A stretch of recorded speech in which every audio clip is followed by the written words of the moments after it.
Bentrovati con il nostro consueto spazio dedicato ai personaggi del mondo del calcio siciliano. Il nostro face to face oggi è certamente molto interessante. Scheda introduttiva del nostro ospite. Schietto, diretto, professionista incallito nel suo ruolo di allenatore. Lui è di Palermo e si chiama Filippo Chinnici. Ciao Filippo, ben trovato. Ciao. 7 domande per 7 risposte, quindi sei pronto per affrontare anche alcune risposte che probabilmente parleranno poco di calcio? Siamo pronti. Benissimo, allora attenzione, ecco subito la prima. Sacrifici e sofferenze, ma anche la soddisfazione di dire ce l'ho fatta. Sei soltanto all'inizio però di questa tua importante carriera. Ma secondo tutti tu avrai forse qualche sassolino da toglierti dalla scarpa. Sei d'accordo? Assolutamente sì. Ce l'ho fatta? No, perché Beh, sei soltanto all'inizio, abbiamo detto, l'abbiamo voluto specificare. Sì. E io lo voglio ribadire perché ancora dobbiamo dimostrare tanto. Certo. Ma il sassolino c'è? Pietra più che sassolino. Addirittura. Però con la consapevolezza di essere vero e quindi di raccontarlo a questo punto. Io sono sempre stato vero e un sassolino, non mi nascondo dietro un dito. Ma è un sassolino che ha pesato anche nella tua crescita? Allora, a parte la battuta pietra, è un sassolino perché comunque quando viene esonerato andiamo diritti al punto. Chiaro. Vuoi o non vuoi ti dà fastidio, però fa parte del nostro lavoro. Sì. E lì c'erano tante mie colpe, colpe che comunque mi hanno portato all'esonero e io sono diventato allenatore nel momento in cui sono stato esonerato, perché ho detto questi errori non li commetterò mai più e non ho permesso mai più a nessuno di farmi passare quelle. Quindi indirettamente quell'esonero ti è servito per capire certi equilibri che forse per una crescita professionale erano fondamentali. A distanza di mesi, e lo può confermare il direttore Clemente, mandai un messaggio dicendo grazie per l'esonero, perché ho capito dove ho sbagliato, ho capito dove devo migliorare e ho capito qual è la mia strada. Liberi liberi, cantava Vasco Rossi. Tu, da tecnico calcistico, sei d'accordo su queste due parole? Le sposi? Ma io nel mio lavoro sono stato sempre libero anche di sbagliare, libero della mia idea e quindi la sposo in pieno. E poi, essendo un amante di Vasco Rossi, va ad hoc, no? La condivide in pieno. Però certe volte, secondo me, essere troppo liberi si rischia poi di essere fraintesi e di essere anche un po' presuntuosi? No, attenzione, la presunzione no, perché non è una cosa che mi compete ed è una cosa che non sopporto nemmeno nelle persone che mi stanno vicino.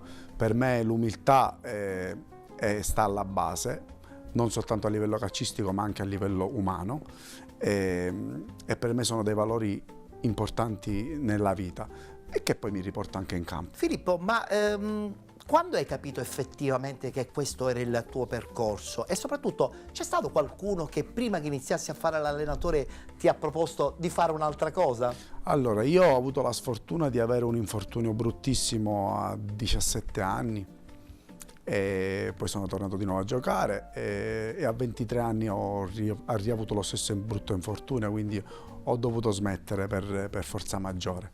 E per 1 anno e mezzo, 2 ho avuto, diciamo, lo stacco sul calcio e non guardavo nemmeno le partite. Poi piano piano è tornato. Tua repulsione poi è diventata passione. Il richiamo è stato molto più forte perché io avevo un sogno che era quello di diventare un calciatore professionistico e ho riportato adesso questo sogno nel mio lavoro. Quindi lo spazio in cui tu sei stato senza voglia di pallone ti è stato presentato possibilmente con un'altra attività? Cioè della serie fai un'altra cosa? No, O la tua passione è già subito esplosa? Sì, assolutamente. Poi nel momento in cui mi è arrivata questa proposta lì per gioco all'inizio, nel momento in cui ho iniziato ho detto è questo quello che voglio fare da grande. Che devo fare, sì. È vero, è vero. Attenzione perché la prossima domanda secondo me è una domanda originalissima. Tra una cena con Arrigo Sacchi ed un pranzo con Marcello Lippi, chi scegli? Mi. Attenzione, due allenatori totalmente diversi. Diversi, perché Sacchi aveva un modo di giocare col Milan in nazionale, con delle idee particolari ma moderne nello stesso tempo. Beh, innovativo assolutamente. E Lippi, allenatore che ha portato grandissimi risultati con la nazionale, Con il gruppo. e col club, con dei valori che fanno la base, diciamo, di una società, di una squadra, e quindi Diciamo che sono due allenatori che si completano. io farei un aperitivo con entrambi. Addirittura, quindi non butti giù nessuno dalla torre e della serie vado a farmi un aperitivo sia con Sacchi che con L'invito a Lippi. entrambi a farci un aperitivo Beh, la insieme. risposta è politica, però mi piace. E senti, hai un archivio personale dove tieni scritte tutte le caratteristiche dei giocatori, delle squadre, perché dicono che sei una persona molto puntigliosa sul tuo lavoro. Io ora ti rispondo, però tu come fai a saperlo? E beh, perché anche io ho i miei informatori. Assolutamente sì, io ho un archivio di tutti i miei calciatori da 15 anni a oggi, con le caratteristiche e i miglioramenti che hanno avuto anche negli anni in cui io li ho allenati o che li ho seguiti e comunque li continuo a seguire, e ho un archivio che è grandissimo. Questo archivio ti aiuta però anche per capire un po' le caratteristiche di alcuni giocatori che magari forse poi dopo potrai incontrare da avversari. Assolutamente sì. E oltre ad avere questo archivio, poi c'ho anche l'archivio dei giocatori delle categorie superiori. Addirittura, insomma, allenatore moderno, all'avanguardia, informato e puntiglioso. Lo devi essere. Lo devi essere, soprattutto quando devi raggiungere certi determinati obiettivi.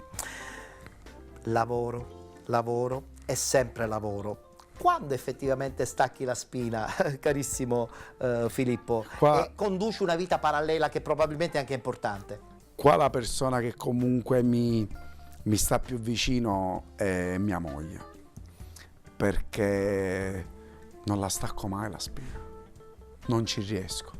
Non riesco a staccare la spina nemmeno in vacanza. Addirittura? È più forte anche di perché quando vai in vacanza stai preparando anche magari la nuova stagione. È più forte di me, e quindi mi godo sì quei giorni che comunque ci riposiamo, ci rilassiamo con mia moglie, però lei se ne accorge e mi dice sempre: hai la testa là.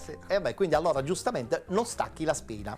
E va bene, è una caratteristica delle persone puntigliose, quindi ci sta pure. Ultima domanda, che è un po' la classica che chiude lo spazio del face to face. Nella cassettiera dei tuoi ricordi c'è un momento particolare, emozionante, che tieni sempre nella tua mente, che tiri fuori magari nel momento in cui le cose non vanno bene? Anche nella tua vita da giocatore, non ultima anche quella da tecnico. Ma guarda, io nel mio lavoro ho tanti ricordi belli, e paradossalmente non sono legati soltanto alle vittorie dei campionati, ma i ricordi più belli che io riesco a custodire e che mi fanno andare avanti e a credere nel mio lavoro sono i rapporti umani che riesco a costruire con le persone. Possibilmente nello spogliatoio, Nello no? spogliatoio. Quelli diventano punti di equilibrio? Anni fa mi dicevano che io avevo un rapporto troppo stretto con i giocatori, ma questo lo dicevano soltanto le persone che non mi vivevano. Io ho un rapporto con i miei giocatori di fiducia e di rispetto reciproco, non troppo stretto, perché io so dove posso arrivare e i miei giocatori sanno dove si devono fermare. E questo è importante. E soprattutto riusciamo ad avere dei rapporti veri, e quindi questo per me non ci sono mezze vie. No. La verità diventa punto fondamentale per costruirlo proprio questo Sì. rapporto. E quindi ad oggi per me questo è la cosa più bella che mi ha regalato il calcio. E tutto questo è successo nelle ultime stagioni, che comunque sono risultate vincenti? Allora, io questo modo di operare l'ho sempre avuto, però negli ultimi anni, anche tramite le cose negative che sono successe, sono migliorato anche tantissimo anche in queste cose, e quindi io penso che si può sempre crescere, si può sempre migliorare, e dobbiamo sempre alzare l'asticella. Ti sei piaciuto oggi nel raccontarti? Mi è piaciuto, sì. E questo cosa ti fa pensare? Che non è vero che sei troppo puntiglioso, ma che comunque vivi le emozioni della cosa che più ami. Assolutamente sì. Grazie Filippo. Grazie a te sempre. Grazie a Filippo Chinnici, ospite del nostro Face to Face di oggi. Appuntamento al prossimo.